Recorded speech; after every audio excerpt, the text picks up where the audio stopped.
Hi plant parents, welcome back to my channel. Hope you all are doing good. अगर आपको अपने घर में एक ट्रॉपिकल वाइब देना है तो nothing is more beautiful then a palm. Yes, आज मैं इसी खूबसूरत पौधे का आपको फुल्ली डिस्क्राइब करने वाली हूँ. इसको आप आराम से अपने घर में लगा सकते हैं और अपने घर को एक ट्रॉपिकल वाइब दे सकते हैं. ज़्यादातर आप कहीं भी घूमने जाते होंगे, शॉपिंग मॉल्स या फिर किसी रेस्टोरेंट में या फिर आपके ऑफिस में भी सब जगह ये पाम आपको लगा हुआ दिखाई देगा, क्योंकि इसकी क्वालिटीज़ इतनी अच्छी होती हैं और इतना इजी टू मेंटेन होता है. आप इसको आराम से अपने घर में लगा सकते हैं. इसीलिए मैंने ये प्लांट अपनी प्लांटेशन सीरीज़ वाले व्लॉग में नंबर 3 पे रखा है. जैसे जैसे आप अपने घर में प्लांट्स लगाते जाएंगे, जैसा कि मैंने आपको पिछले 2 एपिसोड्स में बताया स्नेक प्लांट को और स्पाइडर प्लांट को लेके, आपका उन प्लांट्स के लिए अटैचमेंट भी बढ़ता जाएगा और आप धीरे धीरे सब कुछ सीखते जाएंगे कि उनके लिए क्या सही है और क्या गलत. डरिए नहीं, आज से ही अपनी प्लांटेशन जर्नी स्टार्ट करिए. मैं हूं ना आपके साथ में, आपकी प्लांटेशन गाइड. तो let's start our vlog for today towards plantation series areca palm.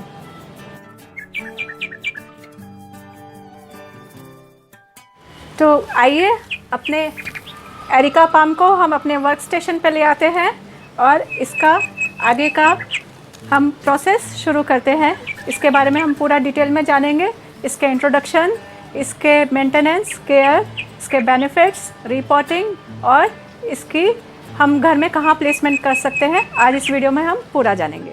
तो आइए शुरू करते हैं इसके इंट्रोडक्शन के साथ में. एरिका पाम को golden cane, yellow palm, butterfly palm के नाम से भी जाना जाता है और ये native to Madagascar and naturalised in Andaman है. मैं आपको बता रही हूँ केयर और मेंटेनेंस में सबसे ज़्यादा इम्पॉर्टेंट प्लांट की वाटरिंग होती है. इस प्लांट में आपको वाटरिंग करने में ये ध्यान रखना है, always allow the soil to dry between watering.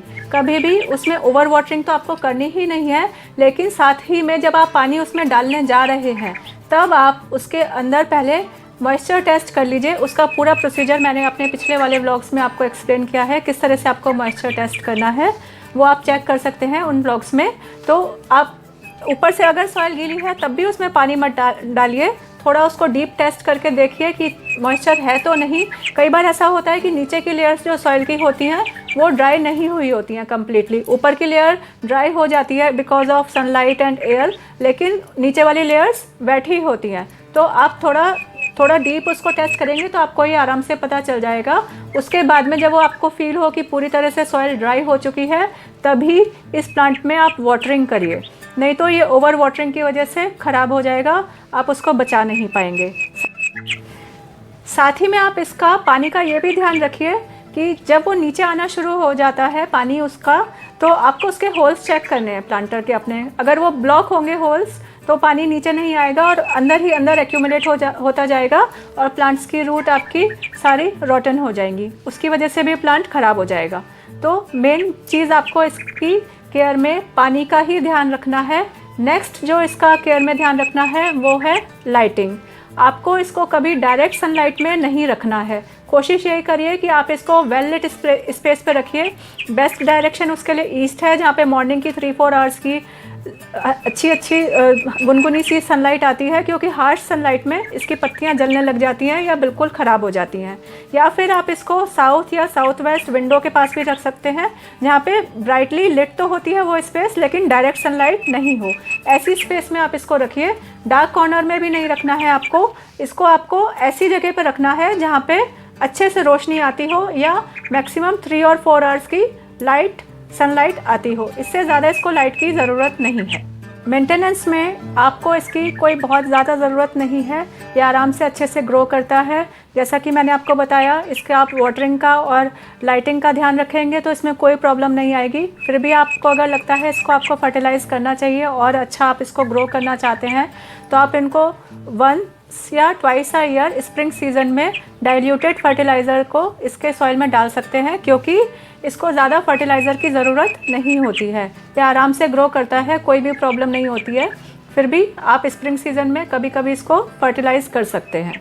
Next आपको इसका ये ध्यान रखना है, इसका टेम्परेचर आपके घर में उसके लिए एकोमोडेबल है कि नहीं है. जैसे इसको बेस्ट टेम्परेचर अगर बोलें तो 16 to 24 डिग्री चाहिए होता है, लेकिन साथ ही में अगर ये आप इसके प्रॉपर केयर कर रहे हैं वाटरिंग की और सनलाइट की, तो वो टेम्परेचर आराम से थोड़ा हायर होगा या लोअर होगा उसमें सर्वाइव करता है।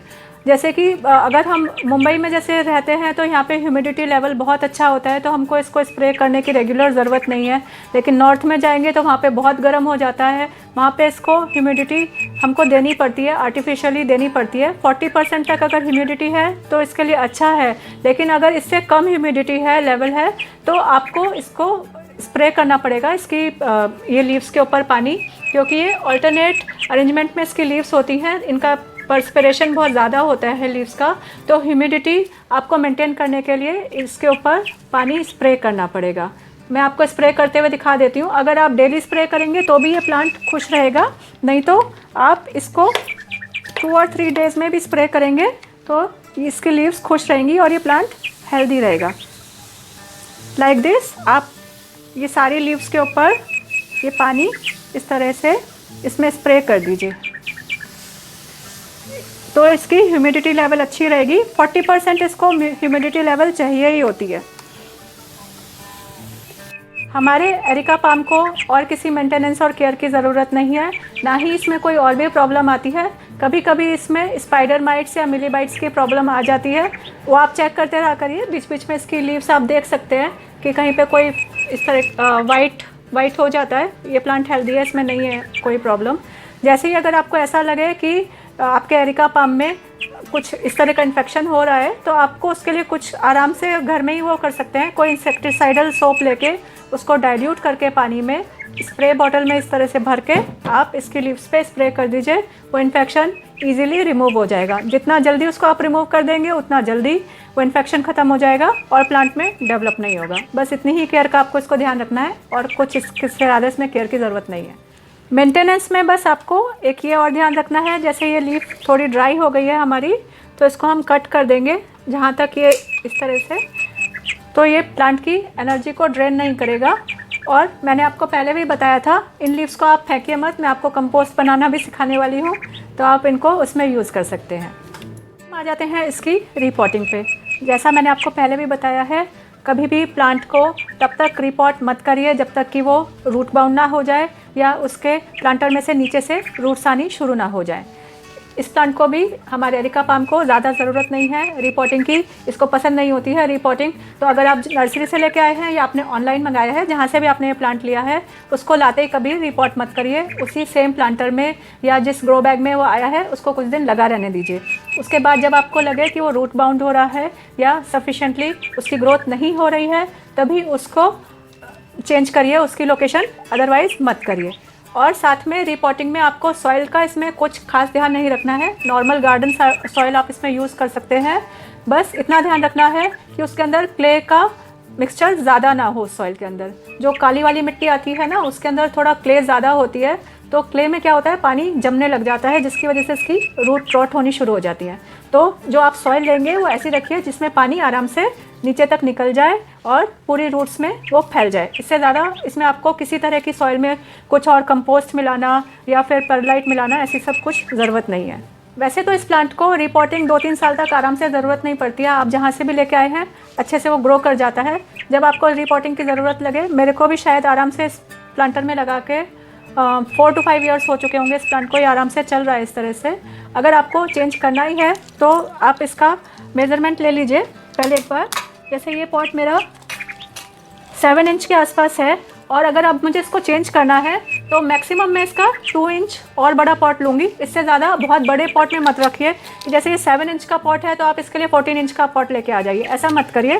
7 इंच का है तो आप मैक्सिमम इसमें 9 to 10 इंच का पॉट लगा सकते हैं उसको रिपोर्ट करने के लिए। क्योंकि अगर आप बहुत बड़ा सरफेस दे देंगे तो वो परेशान हो जाएगा प्लांट, क्योंकि पहले छोटे एरिया में था, फिर एकदम से इतने बड़े एरिया में उसकी रूट्स उस तरह से अपने आप को एकोमोडेट नहीं कर पाएंगी।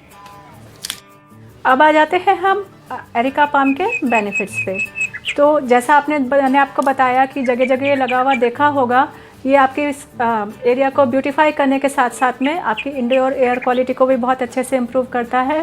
हार्मफुल केमिकल्स जैसे टोलिन को ये रिमूव करता है, और साथ ही में आपके अपर रेस्पिरेटरी सिस्टम को ये हेल्दी रखता है, जिसकी वजह से आपके लंग्स भी हेल्दी रहते हैं। तो मैं आपको ये सजेस्ट करूँगी, ये प्लांट आप ज़रूर लगाइए अपने घर में। ये तो एयर प्यूरीफायर तो है ही, साथ में इजी टू मेंटेन भी है और आपके घर को ब्यूटीफाई भी कर रहा है। आगे मैं बताती हूँ आपको ये मैंने अपने घर में कहाँ लगाया हुआ है और आप इसको किस तरह के प्लांटर्स में लगा सकते हैं और अपने लिविंग रूम को या बेडरूम को या किसी ऐसी एरिया को जहाँ कोई कॉर्नर आपका नेग्लेक्टेड पड़ा हुआ हो, वहाँ पे आप उसको अगर लगाएंगे तो वो और ज़्यादा लाइवली हो जाएगा। खूबसूरत से एरिका पाम को और भी ज़्यादा खूबसूरत बनाने के लिए आप इसकी सॉइल में पॉट में इस तरह के ये स्टोन्स, ग्लास स्टोन्स या वाइट स्टोन्स और भी कई वैरायटी में आते हैं, यूज़ कर सकते हैं और अपने लिविंग एरिया को, किसी कॉर्नर को आप ब्यूटीफुल बना सकते हैं। मैं आपको ये इसलिए बता रही हूँ क्योंकि अगर आप अपने घर में प्लांट्स ऐड कर रहे हैं और उनको अगर आप ब्यूटीफुल वे में उनको सजा रहे हैं तो और भी ज़्यादा इंटरेस्टिंग हो जाता है और आप इंस्पायर होंगे और प्लांट्स रखने के लिए। ऐसे आप इसकी सॉइल पे ये कवर कर सकते हैं। तो आइए मैं दिखा देती हूँ मैंने अपने इस प्यारे से प्लांट को कहाँ पे प्लेस किया हुआ है। प्लेस करने से पहले ये मैंने जूट बास्केट ली हुई है, इसका लिंक भी मैं आपको बता दूंगी। ये मैंने वेस्ट साइड से ली थी, वैसे अभी बता देती हूँ। यहाँ पे इसको मैंने प्लेस किया। इसके बाद में प्लेट में आपको बताती हूँ, हमेशा रखा करिए प्लांट के नीचे, क्योंकि जो पानी ड्रेन होता है वो भी दिख जाता है और पानी आपका फ्लोर या जहाँ पे आपने प्लांट लगाया हुआ है वो सरफेस ख़राब नहीं करेगा। यहाँ पे आप इसको प्लेस कर दीजिए प्लेट को।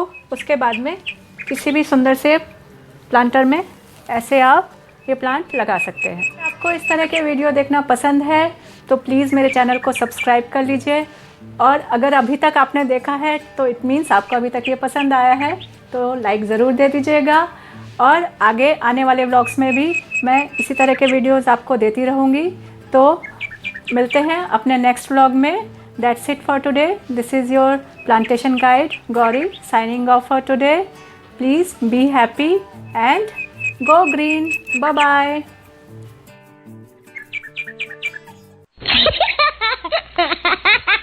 या ये कलरफुल ग्लास स्टोन्स भी आते हैं, ये देखने में सुंदर लगते हैं और आपके घर